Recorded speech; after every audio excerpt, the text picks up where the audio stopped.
bangunan. Ia adalah perjalanan. Ia adalah pelukan hangat dari sejarah Islam yang hidup. Ia adalah panggilan cinta dari langit yang hanya bisa dijawab oleh hati yang rindu. Jika suatu hari kamu dipanggil ke sini, jangan tunda. Siapkan niatmu, siapkan jiwamu. Sebab berada di Masjid Nabawi adalah kesempatan langka dan mungkin itulah momen terindah dalam hidupmu.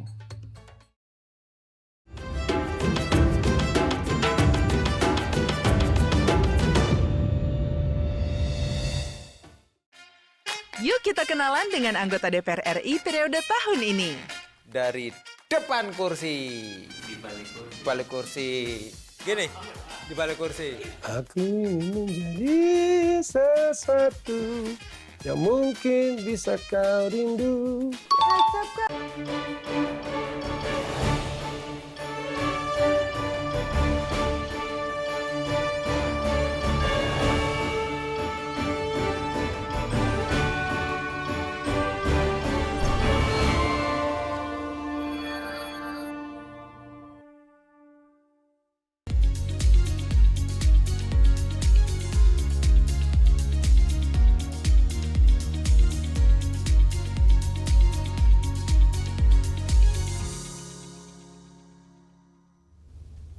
Halo, selamat pagi Mirsa. Apa kabar Anda? Hari ini kita kembali berjumpa dalam program TVR 09. Bersama saya Dadi Ramadan dan juga rekan saya. Dan saya Elisa Purba. Pemirsa, dalam 30 menit ke depan kami akan menyajikan kepada Anda sejumlah berita nasional, khususnya dari sudut pandang DPR RI sebagai referensi Anda dalam memahami dinamika politik, hukum, ekonomi, sosial, dan budaya di Indonesia. Dan bisa TVR Parlemen, inilah TVR 09. Selengkapnya.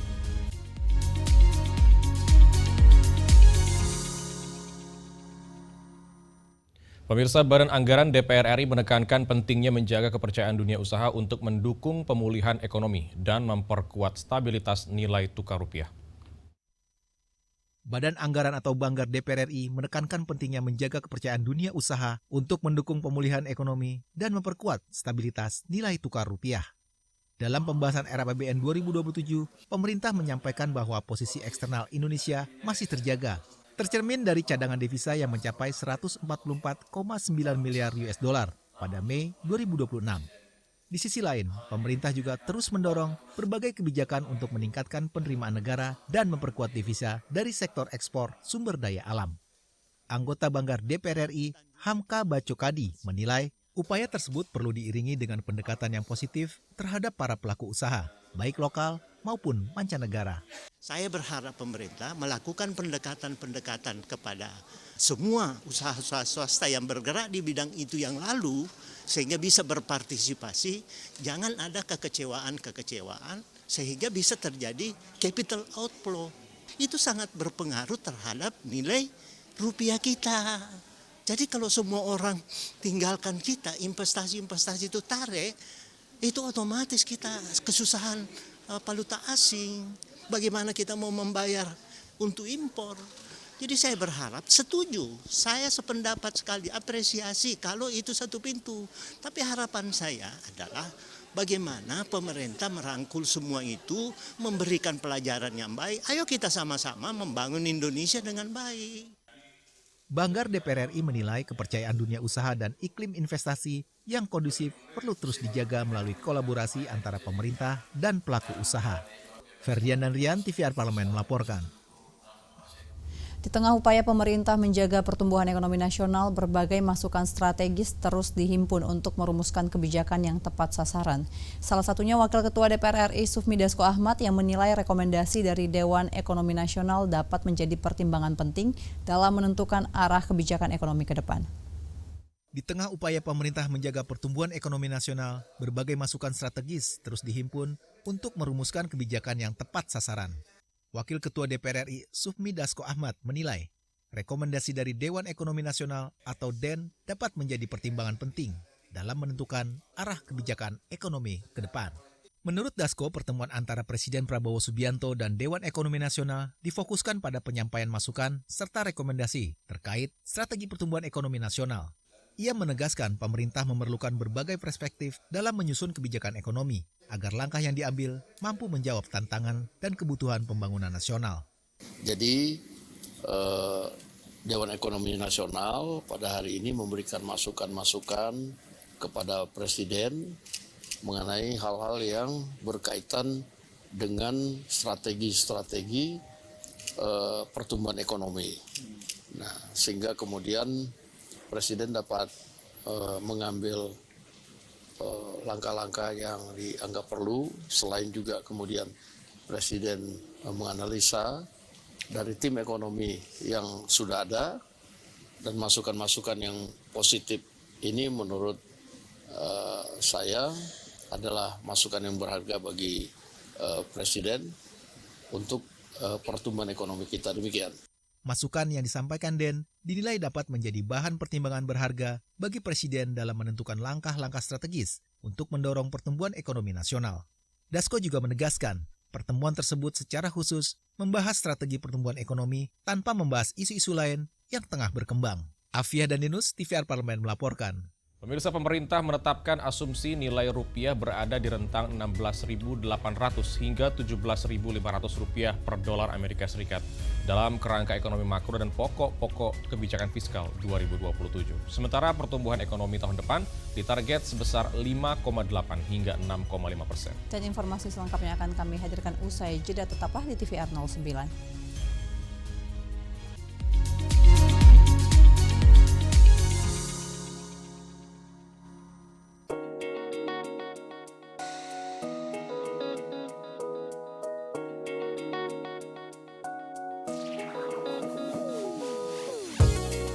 Kehadiran mereka tidak hanya mewakili suara perempuan, tetapi juga membawa perspektif yang beragam serta pengalaman hidup yang unik ke dalam proses pembuatan kebijakan.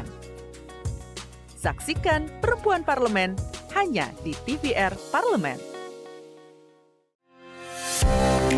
Dengan disahkannya Undang-Undang PPRT ini, apalagi Pak poin-poin yang secara nyata ini berubah? Jaminan hukumnya, ada kepastian hukum terkait dengan salary, perlindungan, BPJS, kesehatan dan BPJS tenaga kerja, kemudian juga ada masa cuti, masa istirahat dan sebagainya yang diatur semuanya dalam kesepakatan bahwa gaji itu tidak ada batasan minimal maupun maksimal, tergantung kesepakatan. Perlindungan pekerja rumah tangga ini lebih mengarah kepada bagaimana asas kesepakatan tadi. Dengan adanya Undang-Undang PPRT ini, pekerja rumah tangga yang memang sudah bekerja saat ini dengan para pemberi kerjanya harus membuat kontrak tertulis hitam di atas putih, Pak, atau seperti apa? Ada yang boleh langsung, ada yang saya pikir juga tidak perlu membuat, tetapi kesepakatan itu sudah terbangun. Nah, kalau yang direkrutnya berdasarkan kekerabatan bagaimana, Pak? Kalau kekerabatan dalam konteks kita punya keluarga, yang kemudian dia punya rekan, punya tetangga yang mau bekerja di tempat kita, ya itu pekerja rumah tangga. Tapi kalau misalkan dia kerabat, keponakan, atau apa kita tinggal di situ, dia ngebantu di rumahnya, tidak termasuk dong sebagai pekerja rumah tangga. Hanya TVR Parlemen. Hai, sekarang kamu bisa menyaksikan program-program TVR Parlemen di First Media, channel 18 ya.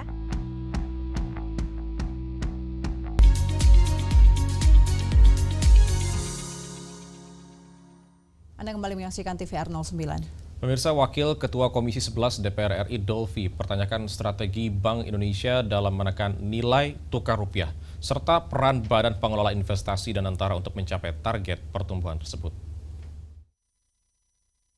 Pemerintah menetapkan asumsi nilai rupiah berada di rentang 16.800 hingga 17.500 per dolar Amerika Serikat dalam kerangka ekonomi makro dan pokok-pokok kebijakan fiskal atau KEM PPKF 2027. Sementara pertumbuhan ekonomi tahun depan ditargetkan sebesar 5,8 hingga 6,5%. Wakil Ketua Komisi 11 DPR RI Dolfi mempertanyakan strategi Bank Indonesia dalam menekan nilai tukar rupiah serta peran Badan Pengelola Investasi dan Antara untuk mencapai target pertumbuhan tersebut. Dolfi mengatakan, Bank Indonesia perlu menjelaskan strategi penguatan rupiah di tahun depan secara rinci, mengingat pendekatan yang dilakukan BI saat ini belum mampu membuat rupiah menguat. Di sisi lain, Dolfi menyebut peran dan Antara juga belum terlihat dalam dokumen KEM PPKF 2027, padahal pemerintah menargetkan kebutuhan investasi yang besar untuk menopang pertumbuhan ekonomi tahun depan. Selama ini BI menggunakan metode untuk menjaga stabilitas nilai tukar itu adalah volatilitas angka tertentu atau gejolak pada angka tertentu yang secara statistik kurang lebih adalah plus minus 5%. Pada pembahasan sebelumnya kita mengkritik metode ini. Nah, BI nanti akan menyampaikan beberapa metode untuk menjaga stabilitas nilai tukar. Yang kedua, pertumbuhan ekonomi itu salah satu faktornya adalah investasi. Nah, dari postur yang disampaikan pemerintah untuk tahun 2027, kami belum melihat kontribusi BPI dan Danantara di dalam mendorong pertumbuhan ekonomi Indonesia. Lebih lanjut, Dolfi mengusulkan Danantara mengambil peran strategis dalam pembiayaan pembangunan infrastruktur yang sebelumnya banyak ditopang APBN. Ia menilai pelibatan Danantara dalam pembahasan asumsi ekonomi makro akan memperkuat sektor real dalam menopang pertumbuhan ekonomi nasional. Hilman dan Angga, TVR Parlemen melaporkan. Pemirsa mendengar langsung aspirasi orang tua korban dugaan kekerasan anak di Daycare Little Aresa, Yogyakarta. Anggota Komisi 8 DPR RI Atalia Praratia mendesak pemerintah menetapkan standar pengasuhan, memperketat pengawasan serta membenahi alur perizinan pendirian daycare. Mendengar langsung aspirasi orang tua korban dugaan kekerasan anak di tempat penitipan anak atau Daycare Little Aresa, Yogyakarta, anggota Komisi 8 DPR RI Atalia Praratia mendesak pemerintah menetapkan standar pengasuhan, memperketat pengawasan, serta membenahi alur perizinan pendirian daycare. Atalia menyoroti masih lemahnya pengawasan daycare dan belum terintegrasinya regulasi tentang penitipan anak di tanah air. Selama ini, izin operasional dan sertifikasi pengasuh berada di bawah Kementerian Pendidikan Dasar dan Menengah. Sementara fungsi pengawasan dan perlindungan anak melekat pada Kementerian PPPA.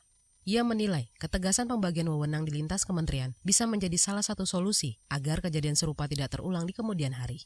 Kita lakukan secara bertahap, jadi standarisasi, kemudian juga pendampingan, kemudian tentu saja bagaimana perizinan ini dibuat secara dipermudah begitu ya, sehingga akan banyak nanti daycare yang mereka akan melakukan pembenahan dalam perizinannya begitu, karena dari informasi yang saya dapat mereka ini bukan tidak ingin melakukan perbaikan ya atau melakukan perizinan secara benar begitu, tetapi karena mereka bingung harus kemana begitu ya, informasinya perlu jelas, karena kita tahu sebetulnya untuk tempat penitipan anak atau taman penitipan anak TPA itu di Kemendikdasmen. Jadi untuk perizinan dan juga sertifikasi pengasuh itu ada di Kementerian Pendidikan begitu.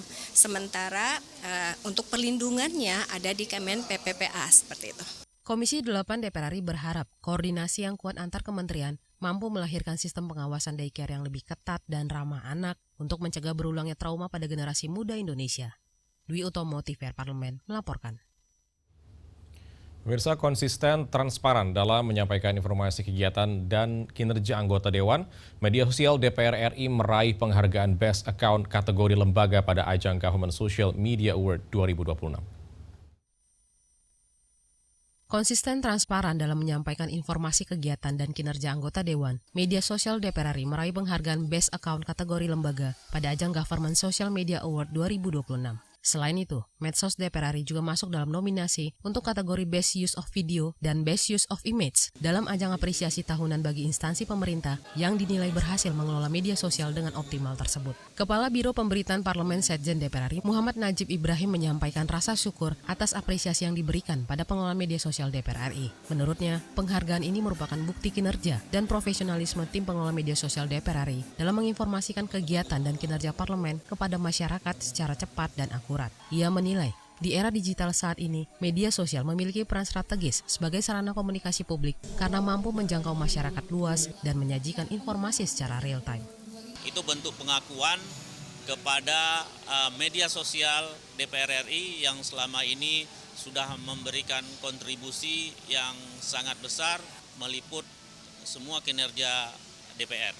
Yang itu membuktikan bahwa apa yang sudah dikerjakan oleh teman-teman sekarang ini adalah sangat profesional, dan ke depan kita harapkan lebih ditingkatkan lagi sehingga media sosial DPR RI itu menjadi engagement terbesar yang bisa memberikan informasi tentang kinerja DPR kepada masyarakat.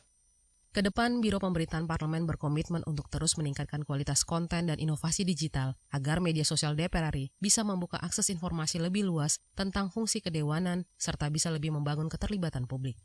Dodi Muharom, TVR Parlemen melaporkan. Pemirsa, kenaikan harga Pertamax menjadi perhatian karena berpotensi mempengaruhi biaya transportasi dan pengeluaran masyarakat. DPR RI menilai langkah antisipasi perlu dilakukan untuk menjaga daya beli serta stabilitas ekonomi di tengah dinamika harga energi. Informasi selengkapnya jangan kemana-mana, tetaplah di TVR 09.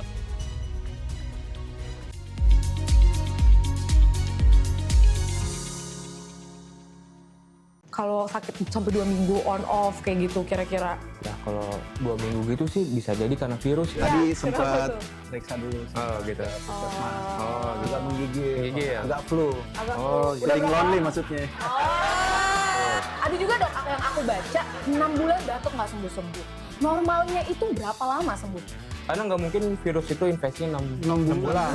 Semester itu ya? Semester. Satu semester, Masih bayar SPP dulu. SPP dulu. Virusnya bayar SPP itu. Juga ya kalau untuk orang dewasa ya kan memang dewasa itu juga ada vaksinnya, vaksin influenza gitu. Tuh, batuk dianjurkannya kan. 1 tahun sekali. Oh, sekali. Teman batuk nggak? Enggak sih. Mama? Ini batuk nih banyak yang lepas nih. Apa tuh? Banyak tunggakan. Ya intinya lah jaga iman, jaga imun.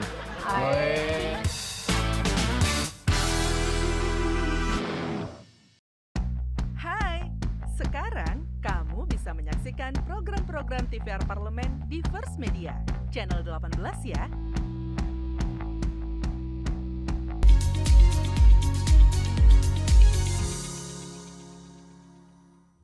Kembali di TVR 09. Pemirsa, DPR RI menegaskan bahwa perlindungan terhadap daya beli masyarakat harus menjadi prioritas utama dalam setiap kebijakan energi nasional. Selain mendorong penguatan stimulus dan pengendalian inflasi, DPR juga menekankan pentingnya pengembangan transportasi publik serta penguatan ketahanan energi nasional untuk mengurangi dampak gejolak harga BBM di masa depan. Dan mari kita simak liputan mendalam yang telah dikemas oleh tim redaksi TVR Parlemen dalam segmen editorial Parlemen berikut ini.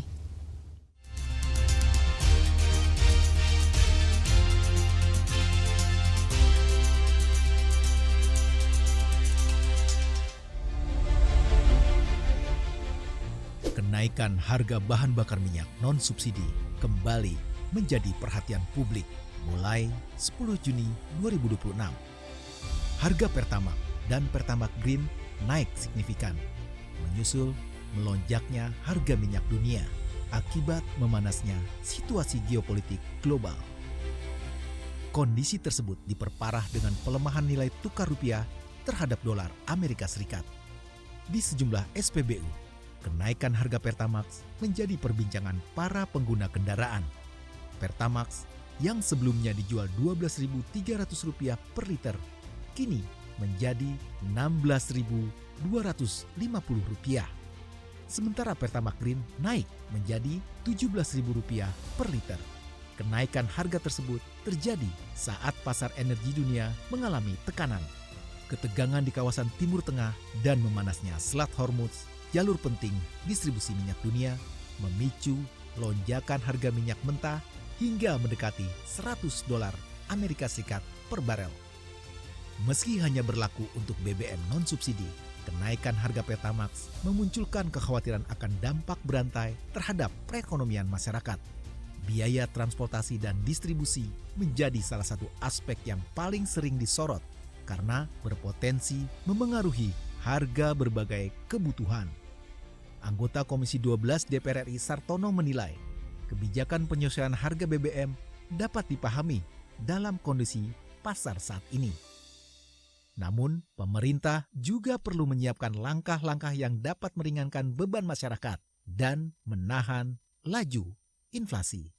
Ya, satu sisi kebijakan ini kan dipahami karena pasar ya begitu. Tapi juga satu sisi juga diantisipasi oleh pemerintah untuk kedepannya supaya juga tingkat inflasi ya ini juga harus dipikirkan ya.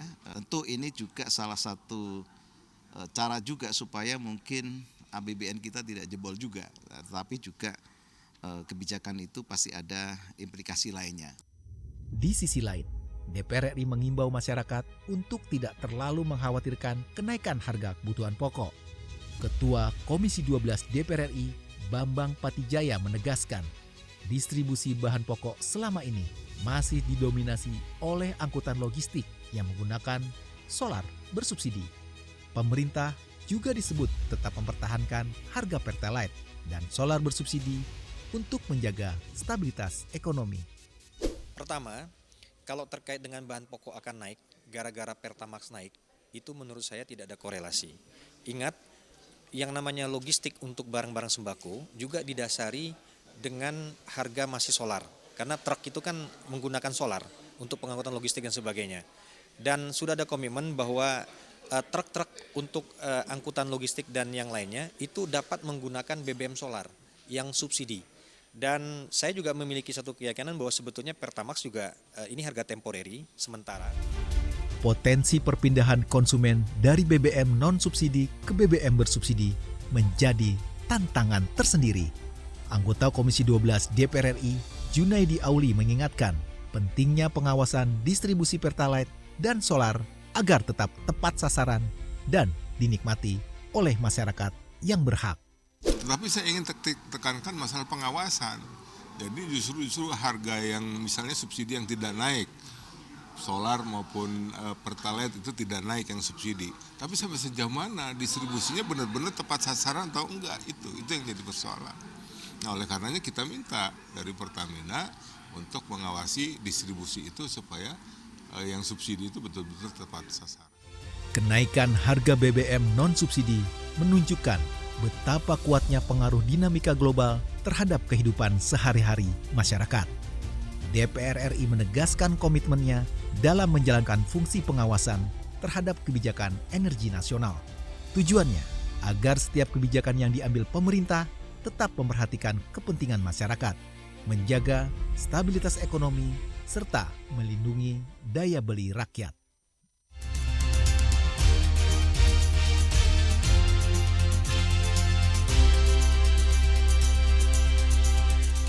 Pemirsa, Museum Bank Mandiri menjadi salah satu bangunan bersejarah di kawasan Pratua Jakarta yang menyimpan jejak perkembangan dunia perbankan Indonesia. Dan menariknya pemirsa, gedung bergaya Art Deco ini masih mempertahankan banyak ornamen aslinya sehingga pengunjung dapat merasakan nuansa masa lalu. Dan di dalamnya tersimpan beragam koleksi seperti mesin hitung kuno, mesin ketik, brankas hingga dokumen yang menceritakan perjalanan sejarah perbankan. Informasinya akan kami hadirkan saat lagi, tetaplah di TVR 09.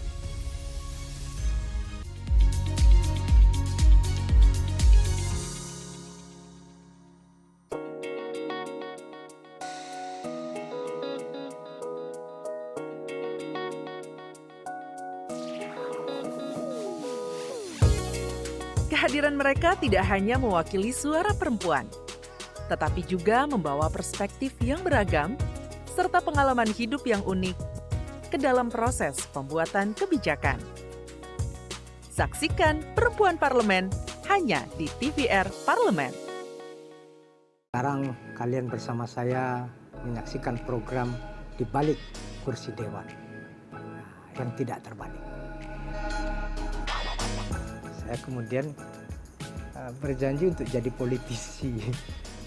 Ya, karena kerjaan setiap hari kalau nggak diskusi, demo, ya kadang-kadang saya udah keliling, Ras.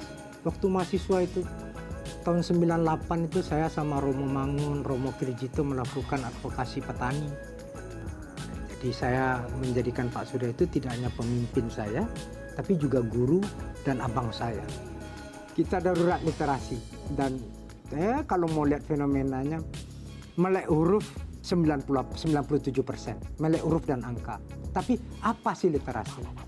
Literasi itu tidak hanya melek huruf dan melek angka, tapi bagaimana kebiasaan membaca.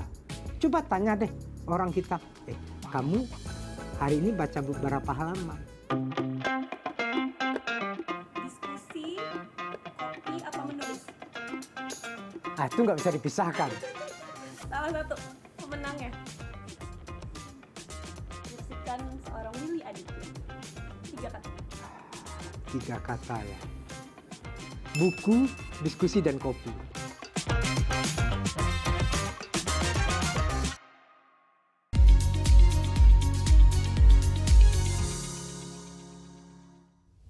Kembali di TVR 09. Pemirsa, tak hanya menjadi tempat menyimpan koleksi bersejarah, Museum Bank Mandiri juga menjadi sarana edukasi bagi masyarakat tentang perkembangan ekonomi dan keuangan. Perpaduan arsitektur klasik dan nilai sejarah yang kuat menjadikan museum ini sebagai salah satu destinasi wisata edukatif yang patut dikunjungi. Dan selanjutnya kita akan menyaksikan terkait dengan Museum Bank Mandiri menelusuri jejak sejarah perbankan Indonesia dalam segmen Intips, Informasi dan Tips untuk Anda.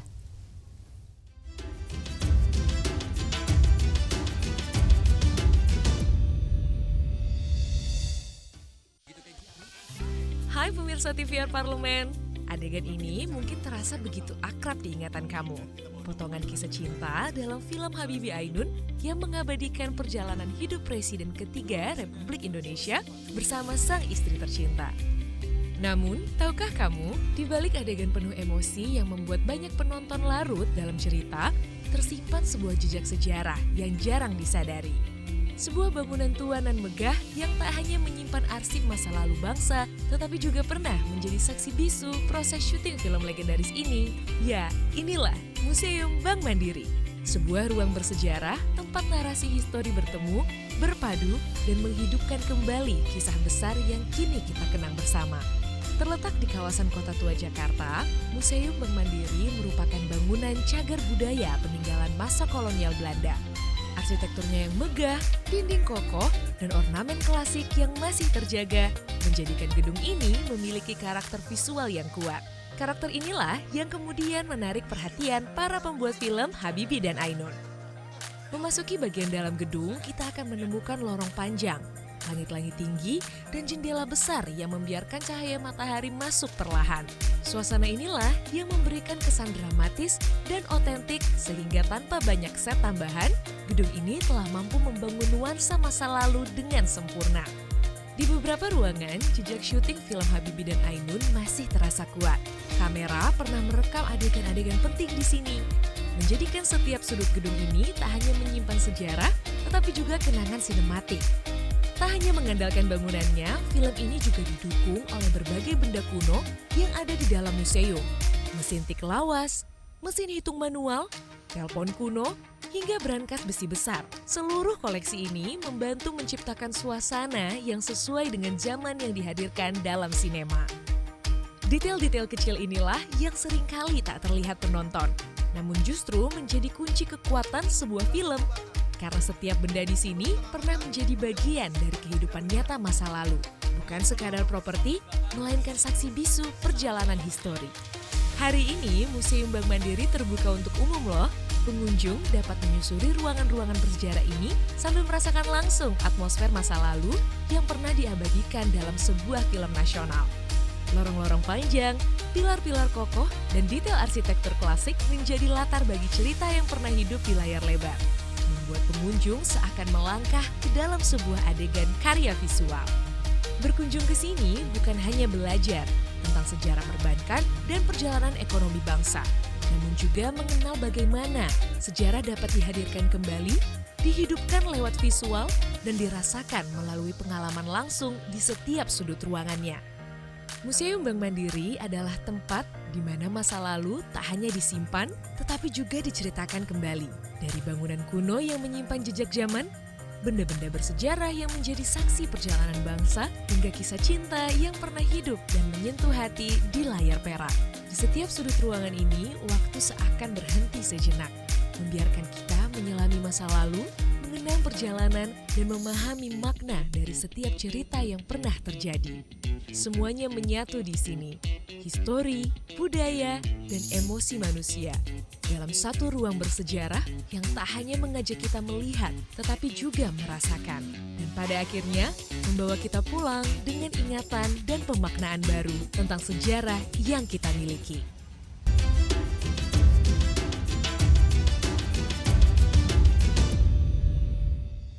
Itu dia informasinya untuk Anda pemirsa yang sekaligus menutup jumpa kita, dan demikianlah TVR 09 edisi pagi ini. Kami segenap kru TVR Parlemen yang bertugas mengucapkan terima kasih telah setia menyaksikan TVR 09. Saya Elisa Purba dan juga rekan saya Edi Ramadan, sampai jumpa di TVR 09 selanjutnya. TVR Parlemen, Referensi Indonesia.